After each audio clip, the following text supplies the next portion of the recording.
ನಮಸ್ಕಾರ ಸ್ನೇಹಿತರೆ. ಮೇ 21, 1991 ಸಂಜೆ 6 ಗಂಟೆ ಆಸುಪಾಸು ವಿಶಾಖಪಟ್ಟಣಂನಲ್ಲಿ ತಮ್ಮ ಚುನಾವಣಾ ರ್ಯಾಲಿಯನ್ನು ಮುಗಿಸ್ಕೊಂಡು ಮಾಜಿ ಪ್ರಧಾನಮಂತ್ರಿ ರಾಜೀವ್ ಗಾಂಧಿ ಅವರು ಮದ್ರಾಸ್ ಕಡೆಗೆ ಹೊರಟಿರ್ತಾರೆ. ಈಗಿನ ಚೆನ್ನೈನ ಮದ್ರಾಸ್ ಅಂತ ಕರೀತಾ ಇದ್ದ ಕಾಲ ಅದು. ಇನ್ನೇನು ಹೆಲಿಕಾಪ್ಟರ್ ಹತ್ರ ಬರ್ತಾ ಇದ್ದ ಹಾಗೆ ಪೈಲಟ್ನಿಂದ ಒಂದು ಸಂದೇಶ ಬರುತ್ತೆ. ಹೆಲಿಕಾಪ್ಟರ್ನಲ್ಲಿ ಒಂದು ತಾಂತ್ರಿಕ ದೋಷ ಎದುರಾಗಿದೆ, ಇವತ್ತು ಮದ್ರಾಸ್ಗೆ ಹೋಗೋಕೆ ಆಗಲ್ಲ ಅಂತ. ಹಾಗಾಗಿ ರಾಜೀವ್ ಗಾಂಧಿ ಅವರಿಗೆ ಸ್ವಲ್ಪ ಬೇಜಾರಾದರೂ ಕೂಡ ಸ್ಟೇಟ್ ಗೆಸ್ಟ್ ಹೌಸ್ ಕಡೆ ತಮ್ಮ ಪ್ರಯಾಣವನ್ನು ಬೆಳೆಸ್ತಾರೆ. ಹೀಗೆ ಸ್ಟೇಟ್ ಗೆಸ್ಟ್ ಹೌಸ್ ಕಡೆ ಹೋಗ್ತಾ ಇರುವಾಗ ಮಧ್ಯದಾರಿಯಲ್ಲೇ ಪೈಲಟ್ನ ಇನ್ನೊಂದು ಸಂದೇಶ ಬರುತ್ತೆ. ಈಗಾಗಲೇ ಎದುರಾಗಿದ್ದ ತಾಂತ್ರಿಕ ದೋಷ ಏನಿದೆ ಅದು ಕ್ಲಿಯರ್ ಆಗಿದೆ, ಇವತ್ತು ಮದ್ರಾಸ್ಗೆ ಹೋಗ್ಬೋದು ಅಂತ. ರಾಜೀವ್ ಗಾಂಧಿ ಅವರು ಎಷ್ಟು ಅವಸರವಾಗಿದ್ರು ಅಂದರೆ ಇನ್ನೊಂದು ಕಾನ್ವೇಯಲ್ಲಿದ್ದ ತಮ್ಮ personal security chief OP Sagar ಅವರಿಗೂ ಕೂಡ ಇನ್ಫಾರ್ಮ್ ಮಾಡದೆ ತಮ್ಮ ಗಾಡಿಯನ್ನು ವಾಪಸ್ ತಿರುಗಿಸ್ತಾರೆ.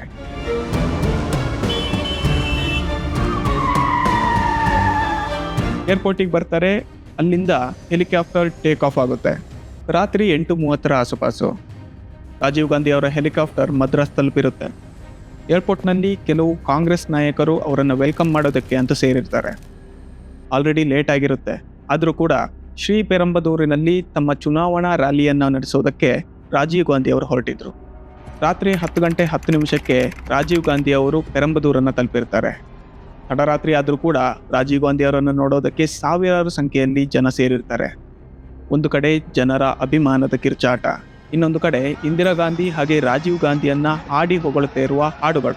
ಇವೆಲ್ಲದರ ಮಧ್ಯೆ ರಾತ್ರಿ 10 ಗಂಟೆ 19 ನಿಮಿಷಕ್ಕೆ ರಾಜೀವ್ ಗಾಂಧಿ ಅವರು ವೇದಿಕೆ ಕಡೆ ನಡೀತಾರೆ. ಎಲ್ಲರೂ ನೋಡ್ತಾ ಇದ್ದ ಹಾಗೆ ಅಚಾನಕ್ಕಾಗಿ ಒಂದು ಧಮಾಕಾ ಶಬ್ದ ಕೇಳಿ ಬರುತ್ತೆ.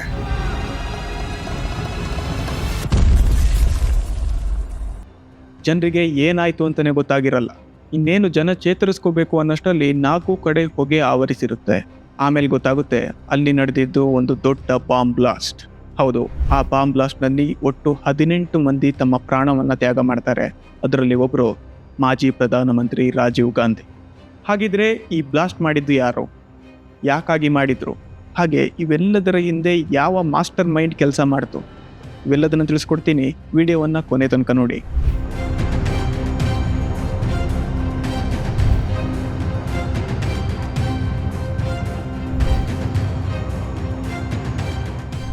ಮೇ 22 ಬೆಳಿಗ್ಗೆ ಇಡೀ ದೇಶ ಒಂದು ರೀತಿ ಶಾಕ್ನಲ್ಲಿ ಇರುತ್ತೆ. ಎಲ್ರಿಗೂ ಏನಾಗಿದೆ ಅನ್ನೋ ವಿಷಯ ಗೊತ್ತಾಗಿರುತ್ತೆ. ಈ ಹೊತ್ತಲ್ಲಿ ಆಗಿನ ಪ್ರಧಾನಿ ಚಂದ್ರಶೇಖರ್ ಅವರು ಭುವನೇಶ್ವರ್ನಲ್ಲಿ ಚುನಾವಣಾ ರ್ಯಾಲಿಯನ್ನು ನಡೆಸ್ತಾ ಇರ್ತಾರೆ. ಆ ರ್ಯಾಲಿಯನ್ನು ಅರ್ಧಕ್ಕೆ ಕೈಬಿಟ್ಟು ಅವರಿಗೆ ದೆಹಲಿಗೆ ಬರಬೇಕಾಗುತ್ತೆ. ತಕ್ಷಣವೇ ಒಂದು ಕ್ಯಾಬಿನೆಟ್ ಮೀಟಿಂಗನ್ನು ಕರೆಯಲಾಗುತ್ತೆ. ಆ ಮೀಟಿಂಗ್ನಲ್ಲಿ ಇಂಟೆಲಿಜೆನ್ಸ್ ಏಜೆನ್ಸಿಗಳ ಎಲ್ಲ ಮುಖ್ಯಸ್ಥರು ಕೂಡ ಪಾಲ್ಗೊಂಡಿರ್ತಾರೆ. ರಾ, ಇಂಟೆಲಿಜೆನ್ಸ್ ಬ್ಯೂರೋ, ಮಿಲಿಟರಿ ಇಂಟೆಲಿಜೆನ್ಸ್ ಎಲ್ಲರೂ ಕೂಡ. ಅದರ ವಿಪರ್ಯಾಸ ಅಂದರೆ ಈ ದಾಳಿ ಬಗ್ಗೆ ಇವರು ಯಾರಿಗೂ ಕೂಡ ಕಿಂಚಿತ್ತೂ ಸುಳಿವಿರೋದಿಲ್ಲ. ಅಲ್ಲಿ ಏನಾಯಿತು, ಯಾಕಾಯಿತು, ಯಾರು ಮಾಡಿದ್ರು ಹೇಳೋರು ಯಾರೂ ಕೂಡ ಇರಲಿಲ್ಲ. ಈ ಕೇಸ್ ಎಷ್ಟು ಕಾಂಪ್ಲಿಕೇಟೆಡ್ ಆಗಿತ್ತು ಅಂದರೆ ಈ ಹಿಂದೆ ಮೋಹನ್ ದಾಸ್ ಕರಮ್ಚಂದ್ ಗಾಂಧಿ ಹಾಗೆ ಇಂದಿರಾ ಗಾಂಧಿ ಕೊಲೆಯಾದಾಗ ಕೊಲೆಗಾರರನ್ನು ಸ್ಪಾಟಲ್ಲೇ ಹಿಡಿದಿದ್ರು. ಆದರೆ ಈ ಕೇಸಲ್ಲಿ ಕೊಲೆಗಾರರು ಯಾರು ಅಂತ ಇಲ್ಲಿವರೆಗೂ ಯಾರಿಗೂ ಗೊತ್ತಾಗಿರಲ್ಲ. ಹೇಗೆ ನಡೀತು ಅಂತಲೂ ಗೊತ್ತಾಗಿರಲ್ಲ. ಅವರ ಪ್ಲ್ಯಾನ್ ಏನಾಗಿತ್ತು, ಯಾಕೋಸ್ಕರ ರಾಜೀವ್ ಗಾಂಧಿಯನ್ನು ಹತ್ಯೆ ಮಾಡಿದ್ರು ಏನು ಗೊತ್ತಾಗಿರಲ್ಲ. ಮತ್ತೆ ಈ ಕೇಸ್ನಲ್ಲಿ ಯಾವುದೇ ಡೈರೆಕ್ಟ್ ಎವಿಡೆನ್ಸ್ ಇರಲಿಲ್ಲ. ಬ್ಲಾಸ್ಟ್ನ ಕಾರಣದಿಂದ ಎಲ್ಲ ಎವಿಡೆನ್ಸ್ಗಳು ಸುಟ್ಟೋಗಿದ್ವು. ಬ್ಲಾಸ್ಟ್ ಮಾಡಿದವರ ಮುಖದ ಐಡೆಂಟಿಟಿ ಕೂಡ ಇರಲಿಲ್ಲ. ಎಲ್ಲ ಕಡೆಯಿಂದ ಈ ಕೇಸ್ ಒಂದು ಬ್ಲೈಂಡ್ ಕೇಸ್ ಆಗಿ ಉಳ್ಕೊಳ್ಳೋ ಸಾಧ್ಯತೆಗಳು ತುಂಬ ಇತ್ತು.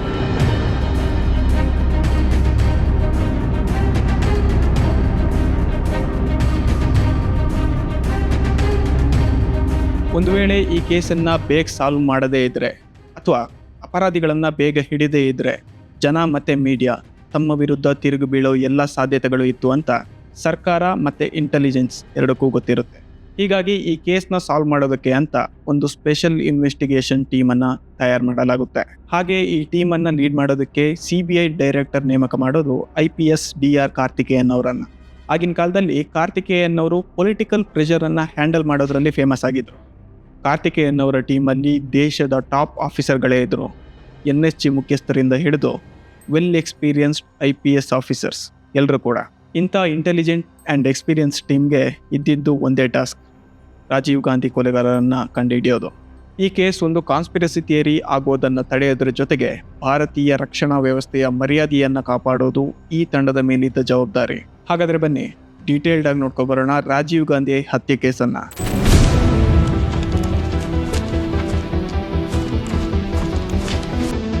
ಸಾಮಾನ್ಯವಾಗಿ ನಮಗೆ ನಿಮಗೆಲ್ಲ ಬರೋ ಥರನೇ SITಗೂ ಒಂದು ಪ್ರಾಬ್ಲಮ್ ಬಂದಿತ್ತು. ಅದೇ ಸ್ಟಾರ್ಟಿಂಗ್ ಪ್ರಾಬ್ಲಮ್. ಈ ಕೇಸ್ನ ಎಲ್ಲಿಂದ ಶುರು ಮಾಡಬೇಕು ಅನ್ನೋದೇ SITಗೆ ತಲೆನೋವಾಗಿತ್ತು. ಈ ಮಧ್ಯೆ ಮೀಡಿಯಾದಲ್ಲಿ ಒಂದು ಕವರೇಜ್ ಬರುತ್ತೆ. ಈ ಕೇಸ್ ಹಿಂದೆ ತಮಿಳ್ ಮಿಲಿಟೆಂಟ್ ಏಜೆನ್ಸಿಯಾದ LTTE ಕೈವಾಡ ಇದೆ ಅಂತ ಮೀಡಿಯಾದವರು ಹೇಳೋಕೆ ಶುರು ಮಾಡ್ತಾರೆ. ಆದರೆ LTTE ಆರ್ಗನೈಸೇಷನ್ನ international secretariat Sathasivam Krishnakumar alias Kittu ಇವರು ಕನ್ಫರ್ಮ್ ಮಾಡ್ತಾರೆ LTTE ಪಾತ್ರ ಈ ಕೇಸ್ನಲ್ಲಿ ಇಲ್ಲ ಅಂತ. ಆ್ಯಕ್ಚುಲಿ ಈ ಕಿಟ್ಟು LTTEಲಿದ್ದ ರಾನದೇ ಏಜೆಂಟ್ ಆಗಿರೋದ್ರಿಂದ ಕಿಟ್ಟುನ ಮಾತನ್ನ ನಂಬಲೇಬೇಕಾಗಿರುತ್ತೆ. ಹಾಗಾಗಿ LTTE ಪಾತ್ರ ಈ ಬ್ಲಾಸ್ಟ್ನಲ್ಲಿ ಇಲ್ಲ ಅನ್ನೋದು ಕನ್ಫರ್ಮ್ ಆಗುತ್ತೆ. ಇನ್ನು ಮುಂದಕ್ಕೆ ಹೋದರೆ ಸಿಖ್ ಮತ್ತು ಕಾಶ್ಮೀರಿ ಮಿಲಿಟೆಂಟ್ಸ್ನ ಪಾತ್ರ ಇದು ಕೂಡ ಇಲ್ಲ ಅಂತ ರಾಗೆ ಕನ್ಫರ್ಮ್ ಆಗುತ್ತೆ. ಹಾಗಾದರೆ ಇದನ್ನು ಮಾಡಿದ್ಯಾರು?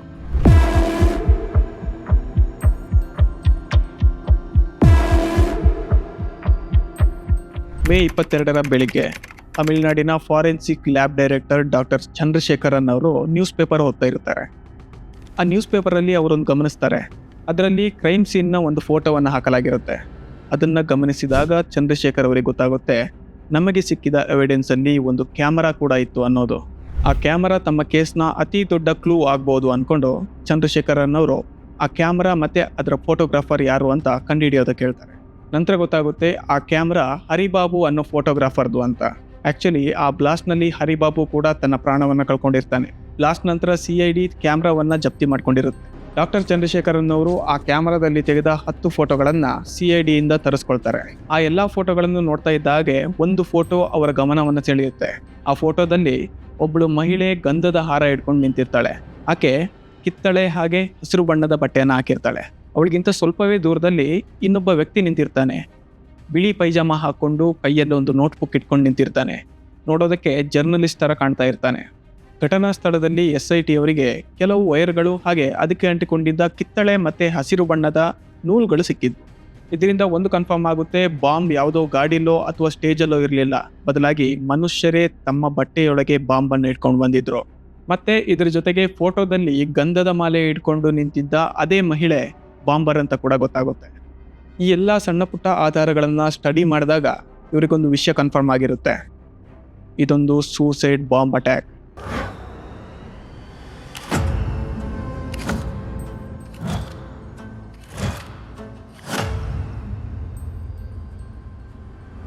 ಇದರ ಬೆನ್ನಲ್ಲೇ ಈ ಕೇಸ್ನ ದಿಕ್ಕನ್ನೇ ಬದಲಿಸೋ ಒಂದು ಪ್ರಮುಖವಾದ ಲೀಡ್ ಸಿಗುತ್ತೆ. ಒಬ್ಬರು ಜೀವಂತ ಸಾಕ್ಷಿ ಇದನ್ನೆಲ್ಲ ನೋಡಿರ್ತಾರೆ. ಅವರೇ sub inspector Anasuya.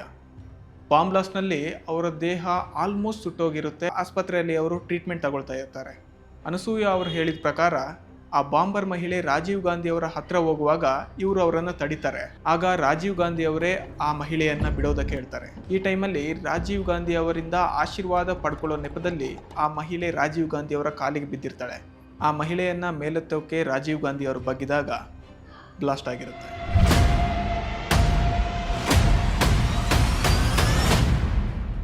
Sub inspector Anasuya ಇನ್ನೊಂದು ಮಾತನ್ನು ಹೇಳಿರ್ತಾರೆ. ಹರಿಬಾಬು, ಫೋಟೋಗ್ರಾಫರ್ ಹರಿಬಾಬುನೇ ಆ ಬಾಂಬರ್ ಮಹಿಳೆಯನ್ನು VIP ರೂಮ್ಗೆ ಸೈನ್ ಹಾಕೋದಕ್ಕೆ ಅಂತ ಕರ್ಕೊಂಡ್ಬಂದಿರ್ತಾನೆ. ಹಾಗಾಗಿ SIT ಅಧಿಕಾರಿಗಳಿಗೆ ಬಾಂಬರ್ ಹಾಗೆ ಹರಿಬಾಬು ನಡುವೆ ಏನಾದರೂ ಸಂಬಂಧ ಇರ್ಬೋದು ಅನ್ನೋ ಅನುಮಾನ ಶುರುವಾಗುತ್ತೆ. ಕೆಲವೇ ದಿನಗಳಲ್ಲಿ SIT ಹರಿಬಾಬುನ ಮನೆ ಮೇಲೆ ರೈಡ್ ಮಾಡುತ್ತೆ. ಅಲ್ಲಿ ಸರ್ಚ್ ಮಾಡಿದಾಗ ಅವರಿಗೆ ಸಿಗುತ್ತೆ ಒಂದು ಬಿಲ್. ಆ ಬಿಲ್ ಯಾವುದ್ರದ್ದು ಅಂತ ನೋಡಿದರೆ ಆ ಬಾಂಬರ್ ಮಹಿಳೆ ಕೈಯಲ್ಲಿ ಹಿಡ್ಕೊಂಡಿದ್ದ ಗಂಧದ ಮಾಲೆ ಬಿಲ್ ಅದಾಗಿರುತ್ತೆ. ಅದಲ್ಲದೆ SIT ಅಧಿಕಾರಿಗಳಿಗೆ ಒಂದು ಬಾಕ್ಸ್ ಕೂಡ ಸಿಗುತ್ತೆ. ಅದರಲ್ಲಿ LTTE ಆರ್ಗನೈಸೇಷನ್ನ ಚೀಫ್ ಪ್ರಭಾಕರ್ ಅನ್ನೋ ಫೋಟೋ ಇರುತ್ತೆ. ಜೊತೆಗೆ ಅವರಿಗೆ ಒಂದು ಲೆಟರ್ ಸಿಗುತ್ತೆ. ಹರಿಬಾಬು ತನ್ನ ಗರ್ಲ್ ಫ್ರೆಂಡ್ ಸುಂದರಿಗಾಗಿ ಬರೆದಿರ್ತಾನೆ.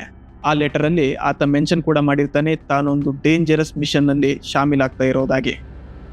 ಈ ಎಲ್ಲ ವಿಷಯಗಳನ್ನು ಗಮನಿಸಿದಾಗ SIT ಅವರಿಗೆ ಒಂದು ಮಾತ್ರ ಕನ್ಫರ್ಮ್ ಆಗಿರುತ್ತೆ, ಈ ಬ್ಲಾಸ್ಟ್ನಲ್ಲಿ ನೇರವಾಗಿ LTTE ಆರ್ಗನೈಸೇಷನ್ ಶಾಮೀಲಾಗಿದೆ ಅಂತ.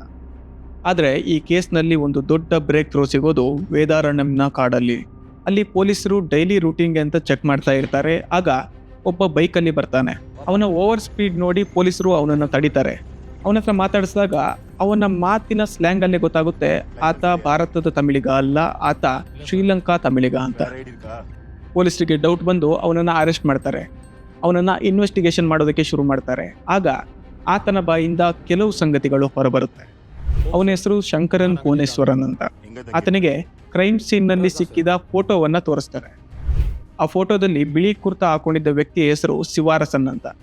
ಈತ ಬೇರೆ ಯಾರೂ ಅಲ್ಲ, LTTE ಚೀಫ್ ಪ್ರಭಾಕರನ್ನ ನಂಬಿಕಸ್ಥ ಸೈನಿಕನಾಗಿದ್ದ. ಮೇ 1ನೇ ತಾರೀಕು ಶಿವಾರಸನ್ನ ಲೀಡರ್ಶಿಪ್ಪಲ್ಲಿ ಒಟ್ಟು 9 ಜನ ಶ್ರೀಲಂಕಾದಿಂದ ಭಾರತಕ್ಕೆ ಬಂದಿಳಿದಿರ್ತಾರೆ. ಆ 9 ಜನರಲ್ಲಿ ಈ ಶಂಕರನ್ ಕೋನೇಶ್ವರನ್ ಕೂಡ ಒಬ್ಬನಾಗಿದ್ದ.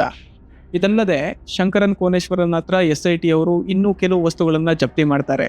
ಆ ಜಪ್ತಿ ಮಾಡಿದ ವಸ್ತುಗಳಲ್ಲಿ ಒಂದು ಡೈರಿ ಕೂಡ ಇರುತ್ತೆ. ಆ ಡೈರಿಯಲ್ಲಿ ನಳಿನಿ ಅನ್ನೋ ಹುಡುಗಿಯ ನಂಬರ್ ಇರುತ್ತೆ. ಅದ್ರ ಜೊತೆಗೆ ದಾಸ್ ಅಂತ ಬರೆದು ಅಲ್ಲೂ ಕೂಡ ಯಾವುದೋ ಒಂದು ಫೋನ್ ನಂಬರ್ ಇರುತ್ತೆ. ತಮಿಳುನಾಡು ಪೊಲೀಸರು ಮೊದಲು ನಳಿನಿ ಅನ್ನೋ ವಿಚಾರ ಮಾಡೋದಕ್ಕೆ ಅಂತ ಆಕೆ ಮನೆಗೆ ಹೋಗ್ತಾರೆ. ವಿಚಾರಣೆಯಲ್ಲಿ ಅವರಿಗೆ ಅಂಥದ್ದೇನೂ ಸಿಗೋದಿಲ್ಲ, ವಾಪಸ್ ಬಂದ್ಬಿಡ್ತಾರೆ. ಮೇ 30ನೇ ತಾರೀಕು SIT ಮುಖಾಂತರ ಪತ್ರಿಕೆಗಳಲ್ಲಿ 2 ಫೋಟೋಗಳನ್ನು ಪ್ರಕಟ ಮಾಡಲಾಗುತ್ತೆ. ಒಂದು ಶಿವಾರಸನ್, ಇನ್ನೊಂದು ಗಂಧದ ಹಾರ ಇಟ್ಕೊಂಡಿದ್ದ ಬಾಂಬರ್ ಮಹಿಳೆ. ಸ್ವಲ್ಪ ದಿನದ ನಂತರ SITಗೆ ಒಂದು ಫೋನ್ ಕಾಲ್ ಬರುತ್ತೆ. ಆ ಕಡೆಯಿಂದ ಒಬ್ಬ ಮಾತಾಡ್ತಾ ಇರ್ತಾನೆ. ಆತ ಹೇಳ್ತಾನೆ, ಫೋಟೋದಲ್ಲಿ ಪಬ್ಲಿಷ್ ಮಾಡಲಾದ ಹುಡುಗಿ ಜೊತೆ ನಳಿನಿ ಮಾತಾಡ್ತಾ ಇರೋದನ್ನ ತನ್ನ ಹೆಂಡತಿ ನೋಡಿದ್ಲು ಅಂತ. ಅದ್ರ ಜೊತೆ ಇನ್ನೊಂದು ಕೂಡ ಹೇಳ್ತಾನೆ, ಆಕೆಯ ಕೈಯಲ್ಲಿ ಗಂಧದ ಹಾರ ಕೂಡ ಇತ್ತು ಅಂತ. SITಗೆ ನಳಿನಿ ಅನ್ನೋ ಹೆಸರು 2ನೇ ಸಲ ಕೂಡ ಬಂದಿರೋದ್ರಿಂದ ಆಕೆಯ ಮೇಲೆ ಅನುಮಾನ ಇದ್ದಕ್ಕಿದ್ದಂತೆ ಜಾಸ್ತಿ ಆಗೋಕೆ ಶುರುವಾಗುತ್ತೆ. ಇದಾದ ಸ್ವಲ್ಪ ದಿನದ ನಂತರ ಅಂದರೆ ಜೂನ್ 11ನೇ ತಾರೀಕು ಒಂದು ಪ್ರಿಂಟಿಂಗ್ ಪ್ರೆಸ್ ಮೇಲೆ ರೈಡ್ ನಡೆಯುತ್ತೆ. ಆ ರೈಡ್ನಲ್ಲಿ LTTEನ ಪ್ರೊಪಗಾಂಡಾ ಬುಕ್ ಆದ ದ ಸೆಟನಿಕ್ ಫೋರ್ಸಸ್ನ 3000 ಕಾಪಿಗಳನ್ನ ಜಪ್ತಿ ಮಾಡಲಾಗುತ್ತೆ. ಜೊತೆಗೆ ಆ ಪ್ರಿಂಟಿಂಗ್ ಪ್ರೆಸ್ನ ಮಾಲೀಕ ಭಾಗ್ಯನಾಥನ್ನ ಅರೆಸ್ಟ್ ಕೂಡ ಮಾಡಲಾಗುತ್ತೆ. ಆತನನ್ನು ಕೆಲವು ಗಂಟೆಗಳ ಕಾಲ ಇಂಟರೋಗೇಷನ್ಗೆ ಒಳಪಡಿಸಲಾಗುತ್ತೆ. ಆ ಇಂಟರೋಗೇಷನ್ನಲ್ಲಿ ಆತ ಕೆಲವು ಸತ್ಯಗಳನ್ನು ಬಾಯ್ಬಿಡ್ತಾನೆ. ನಳಿನಿ ಸ್ವತಃ ಆತನ ತಂಗಿ, ಮತ್ತೆ ಆ ಫೋಟೋದಲ್ಲಿ ಬಿಳಿ ಕುರ್ತಾ ಹಾಕೊಂಡಿದ್ದ ವ್ಯಕ್ತಿ ಶಿವಾರಸನ್ ಅಂತ ಮತ್ತೆ ಕನ್ಫರ್ಮ್ ಮಾಡ್ತಾನೆ. ಜೊತೆಗೆ ಆ ಬಾಂಬರ್ ಗಂಧದ ಹಾರ ಇಟ್ಕೊಂಡಿದ್ದ ಆ ಬಾಂಬರ್ ಮಹಿಳೆ ಹೆಸರು ಧನು ಅಂತ ಕನ್ಫರ್ಮ್ ಮಾಡ್ತಾನೆ. ಜೊತೆಗೆ ಆತ ಇನ್ನೂ ಕೆಲವು ಸಂಗತಿಗಳನ್ನು ಕೂಡ ಬಾಯ್ಬಿಡ್ತಾನೆ. ತನ್ನ ತಂಗಿ ನಳಿನಿಯ ಲವರ್ ಮುರುಗನ್ ಅನ್ನೋತ ಕೂಡ ಇವರ ಟೀಮ್ನಲ್ಲಿ ಭಾಗಿಯಾಗಿದ್ದ. ಜೊತೆಗೆ ಶುಭ ಅನ್ನೋ ಮಹಿಳೆ ಕೂಡ ಇವರ ಜೊತೆ ಇದ್ಲು ಅಂತ ಬಾಯ್ಬಿಡ್ತಾನೆ. ಇದರ ಜೊತೆಗೆ ಆ ಬಾಂಬರ್ ಮಹಿಳೆ ಧನು ಮತ್ತೆ ಈ ಶುಭ ಇದಾರಲ್ಲ, ಇವರಿಬ್ರು ಕೂಡ LTTEನ ಸೀಕ್ರೆಟ್ ಸ್ಕ್ವಾಡ್ನ ಮೆಂಬರ್ಗಳಾಗಿದ್ರು. ಇವರನ್ನ ಆ ಸ್ಕ್ವಾಡ್ನಲ್ಲಿ ಬ್ಲ್ಯಾಕ್ ಟೈಗ್ರೆಸ್ ಅಂತ ಕರೆಯಲಾಗ್ತಾ ಇತ್ತು. ಹೀಗೆ ಒಂದೊಂದೇ ಹೆಸರುಗಳು ಹೊರಗೆ ಬರೋದಕ್ಕೆ ಶುರುವಾಗುತ್ತೆ. ಪೊಲೀಸರು ಶಿವಾರಸನ್, ಶುಭ, ನಳಿನಿ ಫೋಟೋ ಜೊತೆಗೆ ಮುರುಗನ್ನ ಸ್ಕೆಚ್ ಮಾಡಿ ಇಡೀ ತಮಿಳುನಾಡಿಗೆ ಅಂಟಿಸ್ತಾರೆ. ಇವರು ಕಂಡು ಬಂದಲ್ಲಿ ಪೊಲೀಸರಿಗೆ ತಿಳಿಸ್ಬೇಕು ಅಂತ ಆದೇಶ ಕೂಡ ಹೊರಡಿಸ್ತಾರೆ. ಇಷ್ಟರಲ್ಲೇ ಅವರಿಗೆ ಇನ್ನೊಂದು ಲೀಡ್ ಸಿಕ್ಕಿತ್ತು. ರಾಜೀವ್ ಗಾಂಧಿ ಹತ್ಯೆ ನಂತರ ನಳಿನಿ ಹಾಗೆ ಮುರುಗನ್ ಮದುವೆ ಆಗೋದಕ್ಕೆ ತಿರುಪತಿಗೆ ಹೋಗಿದ್ದಾರೆ ಅನ್ನೋ ಲೀಡ್ ಪೊಲೀಸರಿಗೆ ಸಿಗುತ್ತೆ. ಅವರನ್ನು ಹಿಡಿಯೋದಕ್ಕೆ ಜಾಲವನ್ನು ಹೆಣೆಯಲಾಗುತ್ತೆ. ಜೂನ್ 13ನೇ ತಾರೀಕು ಮದ್ರಾಸ್ನ ಸೈದಾಪೇಟೆ ಬಸ್ ಟರ್ಮಿನಲ್ನಲ್ಲಿ ನಳಿನಿ ಮತ್ತು ಮುರುಗನ್ ಇರೋದು ಪೊಲೀಸರಿಗೆ ಗೊತ್ತಾಗುತ್ತೆ. ಅವರನ್ನು ಜೀವಂತವಾಗಿ ಹಿಡಿಬೇಕು ಅಂತ ಪೊಲೀಸರು ಮುಂದಾಗ್ತಾರೆ. ಇನ್ನೇನು ತಾನು ಅರೆಸ್ಟ್ ಆಗ್ತಾ ಇದ್ದೀನಿ ಅಂತ ಗೊತ್ತಾಗ್ತಾ ಇದ್ದಾಗೆ ಮುರುಗನ್ ತನ್ನ ಕೊರಳಿಗೆ ಹಾಕೊಂಡಿದ್ದ ಸೈನೈಡ್ ಕ್ಯಾಪ್ಸೂಲನ್ನು ತಿನ್ನೋದಕ್ಕೆ ಮುಂದಾಗ್ತಾನೆ. ಈ LTT ಮೆಂಬರ್ಗಳ ಒಂದು ಅಭ್ಯಾಸ ಇದೆ. ಎಲ್ಲರೂ ತಮ್ಮ ಕೊರಳಿಗೆ ಸೈನೈಡ್ ಕ್ಯಾಪ್ಸೂಲನ್ನು ಹಾಕೊಂಡಿರ್ತಾರೆ. ಅವ್ರ ಪ್ರಕಾರ ಅರೆಸ್ಟ್ ಆಗೋದಕ್ಕಿಂತ ಬೆಟರ್ ಐಡಿಯಾ ಸಾಯೋದು. ಹೀಗಾಗಿ ಪೊಲೀಸರಿಗಿದ್ದ ಒಂದು ದೊಡ್ಡ ಟಾಸ್ಕ್ ಅಂದರೆ ಅವರನ್ನು ಜೀವಂತವಾಗಿ ಹಿಡಿಯೋದು. ಹಾಗಾಗಿ ಆತ ಕ್ಯಾಪ್ಸೂಲನ್ನು ತಿನ್ನೋದಕ್ಕಿಂತ ಮುಂಚೆನೇ ಮುರುಗನ್ನ NSG ಕಮಾಂಡೋಗಳು ಜಪ್ತಿ ಮಾಡಿಬಿಡ್ತಾರೆ. ಈ ಅರೆಸ್ಟ್ ನಂತರ SIT ಹತ್ರ ಕೋನೇಶ್ವರಂ, ಭಾಗ್ಯನಾಥನ್, ನಳಿನಿ ಹಾಗೆ ಮುರುಗನ್ ಇರ್ತಾರೆ. ಇವರೆಲ್ಲರನ್ನ ಒಂದೇ ಸ್ಥಳಕ್ಕೆ ಇಂಟರೋಗೇಷನ್ ಮಾಡಲಾಗುತ್ತೆ. ಈ ಇಂಟರೋಗೇಷನ್ನಲ್ಲಿ ಬರೋದೇ ಅವರ ದಾಳಿಯ ಉದ್ದೇಶ. ಹಾಗಾದರೆ ರಾಜೀವ್ ಗಾಂಧಿ ಹಾಗೆ LTT ಮಧ್ಯೆ ಏನು ಸಂಬಂಧ ಇದೆ, ರಾಜೀವ್ ಗಾಂಧಿಯನ್ನ LTT ಯಾಕೆ ಟಾರ್ಗೆಟ್ ಮಾಡ್ತು ಅಂತ ತಿಳ್ಕೊಳ್ಳೋಕ್ಕೂ ಮುಂಚೆ LTT ಅಂದರೆ ಏನು, ಅದರ ಇತಿಹಾಸ ಏನು ಅಂತ ತಿಳ್ಕೊಳ್ಳೋದು ತುಂಬ ಮುಖ್ಯ. ಬನ್ನಿ LTTಯ ಇತಿಹಾಸ ತಿಳ್ಕೊಂಬರೋಣ.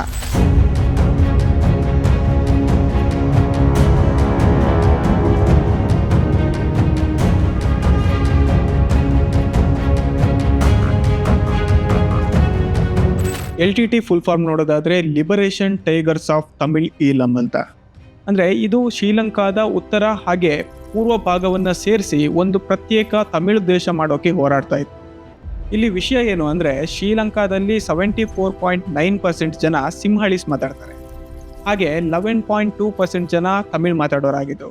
ಸ್ವಾಭಾವಿಕವಾಗಿ ಇಲ್ಲಿ ತಮಿಳಿಗರ ವಿರುದ್ಧ ತಾರತಮ್ಯದ ಗಾಳಿ ಆ ಕಾಲದಲ್ಲಿ ಬೀಸಿತ್ತು. ಹೀಗಾಗಿ ಹುಟ್ಟಿಕೊಂಡ ಸಂಘಟನೆ LTTE. ಇನ್ನು ಭಾರತಕ್ಕೆ ಬರೋದಾದರೆ ತಮಿಳುನಾಡಲ್ಲಿ ತಮಿಳಿಗರ ಸಂಖ್ಯೆ ಜಾಸ್ತಿ ಇದ್ದ ಕಾರಣ ಅವ್ರ ಮೇಲೆ ಒಂದು ಸಿಂಪತಿ ಅಂತೂ ಇದ್ದೇ ಇತ್ತು. ಜೊತೆಗೆ 1983ರಿಂದ ಭಾರತ ಸರ್ಕಾರ ತಮಿಳುನಾಡಲ್ಲಿದ್ದ ಮಿಲಿಟೆಂಟ್ ಸಂಘಟನೆಗಳಿಗೆ ಟ್ರೈನಿಂಗ್ ಕೊಡೋದಕ್ಕೆ ಶುರು ಮಾಡಿತ್ತು. ಅದರಿಂದ ಸರ್ಕಾರಕ್ಕೆ ಉಪಯೋಗ ಕೂಡ ಇತ್ತು.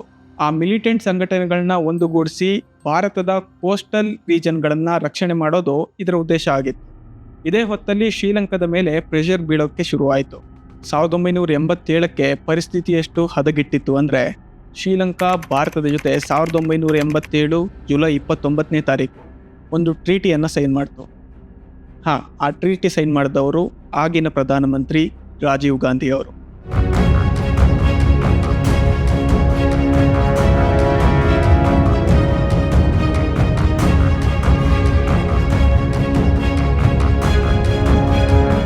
ಈ ಟ್ರೀಟಿ ಪ್ರಕಾರ ಶ್ರೀಲಂಕಾದಲ್ಲಿ ಶಾಂತಿಯನ್ನು ಕಾಪಾಡಬೇಕಿತ್ತು. ಇದಕ್ಕೆ LTTE ಮಾತ್ರ ಒಪ್ಪಿಸಿಲ್ಲ. ಯಾಕಂದರೆ ಅವರಿಗೆ ಪ್ರತ್ಯೇಕ ದೇಶ ಬೇಕಿತ್ತು, ಅವರಿಗೆ ಶಾಂತಿ ಬೇಕಾಗಿರಲಿಲ್ಲ. ಒಪ್ಪಂದದ ಪ್ರಕಾರ ರಾಜೀವ್ ಗಾಂಧಿ ಅವರು ಶ್ರೀಲಂಕಾಗೆ ಪೀಸ್ ಕೀಪಿಂಗ್ ಫೋರ್ಸನ್ನು ಕಳಿಸ್ತಾರೆ. ಜೊತೆಗೆ LTTEಗೆ ತಮ್ಮ ಶಸ್ತ್ರಾಸ್ತ್ರ ತ್ಯಾಗ ಮಾಡೋದಕ್ಕೆ ಕೂಡ ಹೇಳ್ತಾರೆ. ಹಾಗಾಗಿ 7 ಅಕ್ಟೋಬರ್ 1987 LTTE ಹಾಗೆ ಭಾರತೀಯ ಪಡೆಗಳ ನಡುವೆ ಯುದ್ಧ ಶುರುವಾಗುತ್ತೆ. ಈ ಯುದ್ಧದ ತೀವ್ರತೆ ಎಷ್ಟಿತ್ತು ಅಂದರೆ, ಬರೋಬ್ಬರಿ 3 ವರ್ಷಗಳ ಕಾಲ ಆ ಯುದ್ಧ ಮುಂದುವರಿಯುತ್ತೆ. ಎರಡೂ ಕಡೆಯಿಂದ ಸಾವಿರಾರು ಜನ ಸಾವನ್ನಪ್ತಾರೆ. ಕೊನೆಗೆ 1990ಕ್ಕೆ ಭಾರತ ತನ್ನ ಪೀಸ್ ಕೀಪಿಂಗ್ ಫೋರ್ಸನ್ನು ವಾಪಸ್ ಪಡೆಯುತ್ತೆ. ಆಗ ಪ್ರಧಾನಮಂತ್ರಿ ಸ್ಥಾನದಲ್ಲಿ ರಾಜೀವ್ ಗಾಂಧಿ ಇರೋದಿಲ್ಲ. ಭಾರತದ 7ನೇ ಪ್ರಧಾನಮಂತ್ರಿಯಾಗಿ VP ಸಿಂಗ್ ತಮ್ಮ ಅಧಿಕಾರದ ಚುಕ್ಕಾಣಿಯನ್ನು ಹಿಡಿದಿರ್ತಾರೆ. ರಾಜೀವ್ ಗಾಂಧಿ ಅವರ ಆ ಒಂದು ನಿರ್ಧಾರ LTTEಯ ಕೆಂಗಣ್ಣಿಗೆ ಕಾರಣ ಆಗಿರುತ್ತೆ. ಹೀಗಾಗಿ ರಾಜೀವ್ ಗಾಂಧಿಯನ್ನು ಹತ್ಯೆ ಮಾಡೋದಕ್ಕೆ ಪ್ಲ್ಯಾನ್ ಅನ್ನು ರೂಪಿಸಲಾಗುತ್ತೆ. ಆ ಪ್ಲ್ಯಾನ್ 1990ರ ಅಕ್ಟೋಬರ್ ತಿಂಗಳಲ್ಲೇ ಶುರುವಾಗುತ್ತೆ. 1990ರ ನವೆಂಬರ್ ತಿಂಗಳಲ್ಲಿ ಶಿವಾರಸನ್ ಭಾರತಕ್ಕೆ ಬರ್ತಾನೆ. ನಂತರ ಒಬ್ಬೊಬ್ಬರಾಗಿ ಅವನ ಟೀಮ್ ಮೆಂಬರ್ಸ್ ಕೂಡ ಭಾರತಕ್ಕೆ ಬಂದಿಳಿತಾರೆ. ರಾಜೀವ್ ಗಾಂಧಿ ಹತ್ಯೆಗೂ ಮುಂಚೆ ಈ ಟೀಮ್ 2 ಸಲ ಟೆಸ್ಟ್ ರನ್ ಕೂಡ ಮಾಡಿರುತ್ತೆ. ಪರ್ಮಿಷನ್ ಎಲ್ಲಿಂದ ತಗೋಬೇಕು, ಸೆಕ್ಯೂರಿಟಿ ಹೇಗಿರುತ್ತೆ, ಹಾಗೆ ಟಾರ್ಗೆಟ್ನ ಎಷ್ಟು ಹತ್ತಿರದವರೆಗೆ ಹೋಗಬೇಕು ಅಂತ ಈ ಹಿಂದೆ VP ಸಿಂಗ್ ಅವರು ತಮಿಳುನಾಡಿಗೆ ಬಂದಾಗಲೇ ಅವ್ರ ಜೊತೆನೇ ಒಂದು ಟ್ರಯಲ್ ನೋಡಿರ್ತಾರೆ. ಅದಾದಮೇಲೆ ಯಾವಾಗ ರಾಜೀವ್ ಗಾಂಧಿ ಅವರು ತಮಿಳುನಾಡಿಗೆ ಬರ್ತಾ ಇದ್ದಾರೆ ಅಂತ ಗೊತ್ತಾಯಿತೋ, ಶಿವಾರಸನ್ ಫೈನಲ್ ಪ್ಲ್ಯಾನ್ನ ರೆಡಿ ಮಾಡ್ತಾನೆ. ಆದರೆ ಇವರದು ಇದೊಂದೇ ಪ್ಲ್ಯಾನ್ ಆಗಿರಲಿಲ್ಲ. ಇವರ ಹತ್ರ ಪ್ಲ್ಯಾನ್ B ಕೂಡ ರೆಡಿ ಇತ್ತು. ಇನ್ ಕೇಸ್ ರಾಜೀವ್ ಗಾಂಧಿಯನ್ನು ತಮಿಳುನಾಡಲ್ಲಿ ಹತ್ಯೆ ಮಾಡೋಕ್ಕೆ ಆಗಲಿಲ್ಲ ಅಂದರೆ ದೆಹಲಿಯಲ್ಲಿ ಹತ್ಯೆ ಮಾಡೋಕ್ಕೆ ಅಂತ ಅವರ ಒಂದು ತಂಡವನ್ನು ದೆಹಲಿಗೆ ಕಳಿಸಿರ್ತಾರೆ. ಇದಕ್ಕೋಸ್ಕರ 17 ವರ್ಷದ ಅತಿರೈ ಅನ್ನೋ ಹುಡುಗಿಯನ್ನು 70 ವರ್ಷದ ಮುದುಕನ ಜೊತೆ ದೆಹಲಿಗೆ ಕಳಿಸಲಾಗಿರುತ್ತೆ. ಈ ವಿಷಯ ಗೊತ್ತಾಗ್ತಾ ಇದ್ದಾಗೆ ಇಂಟೆಲಿಜೆನ್ಸ್ ಅವರು ಒಂದು ಹೋಟೆಲ್ನಲ್ಲಿ ಅವರಿಬ್ಬರನ್ನ ಅರೆಸ್ಟ್ ಮಾಡ್ತಾರೆ. ಈಗ ಆ ಇಬ್ಬರಿಂದ ಇನ್ನೊಂದು ವಿಷಯ ಹೊರಗೆ ಬರುತ್ತೆ. ಕಠ್ಮಂಡುವಲ್ಲಿ ಇನ್ನೊಬ್ಬ LTTE ಏಜೆಂಟ್ ಇದ್ದ. ಆತನ ಕೆಲಸ ಏನು ಅಂದರೆ, ರಾಜೀವ್ ಗಾಂಧಿಯನ್ನು ಶಿವಾರಸನ್ ಹತ್ಯೆ ಮಾಡಿದ ಮೇಲೆ ಅವರನ್ನು ನೇಪಾಳದ ಮುಖಾಂತರ ಭಾರತದಿಂದ ಹೊರ ಕಳಿಸೋದು. ಸೊ ಇಂಟೆಲಿಜೆನ್ಸ್ ಅವರು ಆತನನ್ನು ಕೂಡ ಅರೆಸ್ಟ್ ಮಾಡ್ತಾರೆ. ಈಗ ಶಿವಾರಸನ್ಗೆ ಭಾರತದಿಂದ ಹೊರಗೋಗೋಕ್ಕೆ ಉಳಿದಿದ್ದ ಏಕೈಕ ರಸ್ತೆ ಕ್ಲೋಸ್ ಆಗಿಬಿಡ್ತು. ಈಗ SIT ಹತ್ರ ಇದ್ದಿದ್ದು ಒಂದೇ ಟಾರ್ಗೆಟ್, ಶಿವಾರಸನ್. ಅದು ಕೂಡ ಆತನನ್ನು ಜೀವಂತವಾಗಿ ಹಿಡಿಬೇಕು. ಶಿವಾರಸನ್ ಒಬ್ಬ ಚಾಲಾಕಿ ಮನುಷ್ಯ. ಅವನು ದಿನಕ್ಕೊಂದು ವೇಷ ಬದಲಿಸ್ತಿದ್ದ. ಒಂದೊಂದ್ಸಲ ಪೂಜಾರಿ ವೇಷ, ಇನ್ನೊಂದ್ಸಲ ಮೌಲ್ವಿ, ಇನ್ನೊಂದ್ಸಲ ಸಿಖ್, ಹೀಗೆ ದಿನಕ್ಕೊಂದು ವೇಷ ಆಗ್ತಾ ಇದ್ದ. ಆತನನ್ನು ಹಿಡಿಯೋದಕ್ಕೆ ಅಂತ ಇಡೀ ದೇಶದೆಲ್ಲೆಡೆ ಪೋಸ್ಟರನ್ನು ಅಂಟಿಸಿ ಅವನ್ನ ಹಿಡಿದುಕೊಟ್ಟವರಿಗೆ 15 ಲಕ್ಷ ಬಹುಮಾನ ಕೂಡ ಘೋಷಿಸಲಾಯಿತು. 1990ರ ಜೂನ್ 28ನೇ ತಾರೀಕು ಶಿವಾರಸನ್ ತಮಿಳುನಾಡಿಂದ ತಪ್ಪಿಸಿಕೊಂಡು ಒಂದು ಆಯಿಲ್ ಟ್ಯಾಂಕರ್ ಒಳಗೆ ಬೆಂಗಳೂರಿಗೆ ಬಂದು ಸೇರ್ತಾನೆ. ಆ ಟ್ಯಾಂಕರ್ನ ವ್ಯವಸ್ಥೆ ಹೇಗಿತ್ತು ಅಂತ ಹೇಳ್ತೀನಿ. ಆತನಿಗೆ ದಿಂಬು, ಬೆಡ್ಡು, ನೀರು, ತಿನ್ನೋದಕ್ಕೆ ತಿಂಡಿ, ಇದಕ್ಕೋಸ್ಕರ ಅಂತಲೇ ಟ್ಯಾಂಕರಲ್ಲಿ ಒಂದು ಸ್ಪೆಷಲ್ ಚೇಂಬರನ್ನು ಮಾಡ್ಕೊಂಡಿದ್ದ. ಈಗ SITಗೆ ಒಂದು ಇನ್ಫಾರ್ಮೇಷನ್ ಸಿಗುತ್ತೆ, ಶಿವಾರಸನ್ ಮತ್ತು ಗ್ಯಾಂಗ್ ಬೆಂಗಳೂರಿನ ಒಂದು ಸೇಫ್ ಹೌಸಲ್ಲಿ ಬಚ್ಚಿಟ್ಕೊಂಡಿದ್ದಾರೆ ಅಂತ. ಆಗಸ್ಟ್ 2, 1991ಕ್ಕೆ SIT ಆ ಜಾಗದ ಮೇಲೆ ರೈಡ್ ಮಾಡುತ್ತೆ. ಇನ್ನೇನು SIT ಅವರು ನಮ್ಮನ್ನು ಹಿಡಿಯೋದಕ್ಕೆ ಬರ್ತಾ ಇದ್ದಾರೆ ಅಂತ ಗೊತ್ತಾದ ಕೂಡಲೇ ಆ ಗ್ಯಾಂಗ್ನಲ್ಲಿದ್ದ ಪ್ರತಿಯೊಬ್ಬರು ಕೂಡ ತಮ್ಮ ಕೊರಳಲ್ಲಿದ್ದ ಸೈನೈಡ್ ಕ್ಯಾಪ್ಸುಲನ್ನು ತಿಂದು ಸತ್ತೋಗ್ಬಿಡ್ತಾರೆ. ಅವ್ರನ್ನ ಹಿಡಿಯೋದಕ್ಕೆ ಅಂತ ಮನೆ ಒಳಗೆ ಹೋದ NSG ಕಮಾಂಡೋಗಳಿಗೆ ಸಿಗೋದು ಅವರ ಹೆಣಗಳು ಮಾತ್ರ. ಆದರೆ ಅದರಲ್ಲಿ ಶಿವಾರಸನ್ ಕಂಡುಬರೋದಿಲ್ಲ. ಮತ್ತೆ ಹುಡುಕಾಟ ಶುರುವಾಗುತ್ತೆ. ಸತತ 90 ದಿನಗಳ ಹುಡುಕಾಟ. ಶಿವಾರಸನ್ ಪತ್ತೆಯಾಗಿರೋದಿಲ್ಲ. 1991ರ ಆಗಸ್ಟ್ 18ನೇ ತಾರೀಕು SIT ಅವರಿಗೆ ಇನ್ನೊಂದು ಮಾಹಿತಿ ಸಿಗುತ್ತೆ. ಮಾಹಿತಿ ಪ್ರಕಾರ ಬೆಂಗಳೂರಿನ ಕೋಣನಕುಂಟೆಯ ಒಂದು ಮನೆಯಲ್ಲಿ ಶಿವಾರಸನ್ ಮತ್ತು ಶುಭ ಸೇರಿ ಒಟ್ಟು 4 ಜನ ಬಚ್ಚಿಟ್ಕೊಂಡಿದ್ದಾರೆ ಅನ್ನೋ ಮಾಹಿತಿ ಸಿಗುತ್ತೆ. ಮಾಹಿತಿಯನ್ನು ಆಧರಿಸಿ SIT ತಂಡ ಆ ಸ್ಥಳಕ್ಕೆ ಹೋದಾಗ ಅಲ್ಲಿ ತುಂಬ ಜನ ಸೇರಿರ್ತಾರೆ. ಪೊಲೀಸರು ಒಂದು ಬೌಂಡರಿಯನ್ನು ಕ್ರಿಯೇಟ್ ಮಾಡಿರ್ತಾರೆ. ಹೀಗಾಗಿ ಸೀಕ್ರೆಟ್ ಮಿಷನ್ ಆಗಬೇಕಿದ್ದ ಇದು ಎಲ್ರಿಗೂ ಗೊತ್ತಾಗ್ಬಿಟ್ಟಿತ್ತು. NSG ಕಮಾಂಡೋಗಳು ಮನೆಯ 4 ದಿಕ್ಕನ್ನು ಸುತ್ತುವರಿತಾರೆ. NSG ಚೀಫ್ ರವೀಂದ್ರನ್ ಮತ್ತು ತಂಡ ಎಟ್ ಎನಿ ಟೈಮ್ ರೈಡ್ ಮಾಡೋದಕ್ಕೆ ರೆಡಿಯಾಗಿ ನಿಂತಿರುತ್ತೆ. ಯಾವುದೇ ಪ್ರಾಬ್ಲಮ್ ಬರದೇ ಇರೋ ಥರ ಮೇಲಿನವರಿಂದ ಪರ್ಮಿಷನ್ ಕೂಡ ತಗೊಂಡಿರ್ತಾರೆ. ಹಾಗೆ ಸೈನೈಡ್ನ ಆ್ಯಂಟಿಡೋಸ್ ಕೂಡ ತಯಾರಾಗಿರುತ್ತೆ. ಆದರೆ ಸ್ವಲ್ಪ ತಡವಾದರೂ ಕೂಡ ಕಳೆದ ಬಾರಿ ಥರ ಎಲ್ಲರೂ ಸಾವನ್ನಪ್ಪೋ ಸಾಧ್ಯತೆ ಕೂಡ ಹೆಚ್ಚಿರುತ್ತೆ. ಆದರೆ ಇಲ್ಲಿ ಅಧಿಕಾರಿಗಳ ನಡುವೆ ಒಂದು ಸಣ್ಣ ಮಿಸ್ಅಂಡರ್ಸ್ಟ್ಯಾಂಡಿಂಗ್ ಬರುತ್ತೆ. SIT, ಬೆಂಗಳೂರು ಪೊಲೀಸ್ ಹಾಗೆ CBI ನಡುವೆ ಒಮ್ಮತದ ನಿರ್ಧಾರ ತಗೊಳ್ಳೋದಕ್ಕೆ ಸ್ವಲ್ಪ ತಡವಾಗುತ್ತೆ. ಬೆಂಗಳೂರು ಕಮಿಷನರ್ ಪ್ರಕಾರ ಇಮಿಡಿಯೇಟ್ ಅಟ್ಯಾಕ್ನಿಂದ ನಮ್ಮ ಸಿಬ್ಬಂದಿಗಳ ರಕ್ಷಣೆಗೆ ಧಕ್ಕೆ ಉಂಟಾಗುತ್ತೆ. ಇನ್ನು CBI ಡೈರೆಕ್ಟರ್ ವಿಜಯ್ ಕರಣ್ ಅವರು ಹೇಳ್ತಾರೆ, ನಾನು ಬರೋ ತನಕ ಅಲ್ಲಿ ಯಾವುದೇ ಆ್ಯಕ್ಷನ್ಗಳು ನಡೆಯೋ ಆಗಿಲ್ಲ. ಇನ್ನು ಈ ಕಡೆಯಿಂದ NSG at any time attack ಮಾಡೋದಕ್ಕೆ ರೆಡಿಯಾಗಿರುತ್ತೆ. ಕೊನೆಗೂ ಕೂಡ CBI ಡೈರೆಕ್ಟರ್ ಅಲ್ಲಿ ಬರ್ತಾರೆ. ಆದರೆ ಇಲ್ಲಿ ಇನ್ನೊಂದು ಸಮಸ್ಯೆ ಶುರುವಾಗುತ್ತೆ. ಅವ್ರು ತಂದಿದ್ದ ಆ್ಯಂಟಿಡೋಸ್ ಕೂಡ ಎಕ್ಸ್ಪೈರ್ ಆಗಿರುತ್ತೆ. ಇನ್ನು ಹೊಸ ಆ್ಯಂಟಿಡೋಸ್ ತರಿಸೋದಕ್ಕೆ ಇನ್ನೂ 4 ಗಂಟೆ ಕಾಯಬೇಕಾಯಿತು. ಸತತ 36 ಗಂಟೆ ನಂತರ ಆಗಸ್ಟ್ 20 ಬೆಳಿಗ್ಗೆ NSG ಕಮಾಂಡೋಗಳು ಮನೆಗೆ ರೈಡ್ ಮಾಡ್ತಾರೆ. ಆದರೆ ಅದು ತುಂಬ ತಡವಾಗಿರುತ್ತೆ. ಅಲ್ಲಿ ಅವರಿಗೆ ಬರೀ ಮೃತದೇಹಗಳೇ ಸಿಗುತ್ತೆ. 21 ಮೇ 1991ಕ್ಕೆ ಶುರುವಾದ ಈ ಪ್ರಕರಣ ಬರೋಬ್ಬರಿ 90ಕ್ಕೂ ಹೆಚ್ಚು ದಿನ ಅಂದರೆ ಆಗಸ್ಟ್ 20ಕ್ಕೆ ಕೊನೆಗೊಳ್ಳುತ್ತೆ. 1998ರ ಜನವರಿ 8ನೇ ತಾರೀಕಿಗೆ ನ್ಯಾಯಾಲಯ ಈ ಪ್ರಕರಣದ 26 ಆರೋಪಿಗಳಿಗೆ ಮರಣದಂಡನೆ ಶಿಕ್ಷೆಯನ್ನು ವಿಧಿಸುತ್ತೆ. ಆದರೆ ಇದು ಇಲ್ಲಿಗೆ ನಿಲ್ಲೋದಿಲ್ಲ. ಪ್ರಕರಣ ಸುಪ್ರೀಂ ಕೋರ್ಟ್ ಕದವನ್ನು ತಟ್ಟುತ್ತೆ. ಮೇ 11, 1999 ಸುಪ್ರೀಂ ಕೋರ್ಟ್ ಈ ಪ್ರಕರಣದ 26 ಜನರಲ್ಲಿ 7 ಜನರಿಗೆ ಮರಣದಂಡನೆಯನ್ನ ಹಾಗೇ ಇರಿಸಿ ಉಳಿದವರಿಗೆ ಜೀವಾವಧಿ ಶಿಕ್ಷೆಯನ್ನು ವಿಧಿಸುತ್ತೆ. ಇದಾದ ಮೇಲೆ ಲೀಗಲ್ ಅಪೀಲ್, ಮರ್ಸಿ ಪಿಟಿಷನ್ಗಳ ನಂತರ ಎಲ್ಲರಿಗೂ ಕೂಡ ಅಂದರೆ ಆ 26 ಜನರಿಗೂ ಕೂಡ ಜೀವಾವಧಿ ಶಿಕ್ಷೆಯನ್ನು ವಿಧಿಸುತ್ತೆ. ಸ್ನೇಹಿತರೆ, ಕೆಲವರ ಪ್ರಕಾರ ರಾಜೀವ್ ಗಾಂಧಿ ಹತ್ಯೆಯ ಈ ಪ್ರಕರಣ ಸಾಲ್ವ್ ಆಗಿದೆ. ಆದರೆ ಇನ್ನೂ ಕೆಲವರ ಪ್ರಕಾರ ಸಾಲ್ವ್ ಆಗಬೇಕಿದೆ, ಸಾಲ್ವ್ ಆಗಿಲ್ಲ. ಇದೊಂದು ಅನ್ಸಾಲ್ವ್ಡ್ ಮಿಸ್ಟರಿಯಾಗಿ ಉಳ್ಕೊಂಡಿದೆ. ಯಾಕೆ ಅಂತ ನೋಡೋದಿದ್ರೆ ಕೊನೆ ಕಾಲದಲ್ಲಿ ಅಧಿಕಾರಿಗಳ ನಡುವೆ ಬಂದ ಭಿನ್ನಾಭಿಪ್ರಾಯ ಇರಬಹುದು, ಅಥವಾ ಕೆಲವರ ಪ್ರಕಾರ ತಮಿಳುನಾಡಲ್ಲಿ ರಾಜಕಾರಣಿಗಳೇ ಈ ಗ್ಯಾಂಗ್ಗೆ ಸಹಾಯ ಮಾಡಿದ್ರು ಅಂತ ಕೆಲವರು ಹೇಳ್ತಾರೆ. ಇದೆಲ್ಲ ಊಹಾಪೋಹಗಳಾಗಿದ್ರೂ ಕೂಡ ಇದು ಇನ್ವೆಸ್ಟಿಗೇಷನ್ನ ಸಕ್ಸಸ್ಸಾ ಫೇಲ್ಯೂರಾ ಅನ್ನೋದೇ ಒಂದು ದೊಡ್ಡ ಪ್ರಶ್ನೆ. ಈ ವಿಡಿಯೋ ನಿಮಗೆ ಇಷ್ಟ ಆಯಿತು ಅಂತ ಅಂದ್ಕೊಳ್ತೀನಿ. ವಿಡಿಯೋವನ್ನು ಲೈಕ್ ಮಾಡಿ, ಹಾಗೆ ನಿಮ್ಮ ಅಭಿಪ್ರಾಯವನ್ನು ಕಮೆಂಟ್ ಬಾಕ್ಸ್ನಲ್ಲಿ ತಿಳಿಸಿ. ಸಬ್ಸ್ಕ್ರೈಬ್ ಮಾಡೋದ್ರ ಮೂಲಕ ನಮಗೆ ಬೆಂಬಲ ನೀಡಿ ಅಂತ ಹೇಳ್ತಾ ಧನ್ಯವಾದ.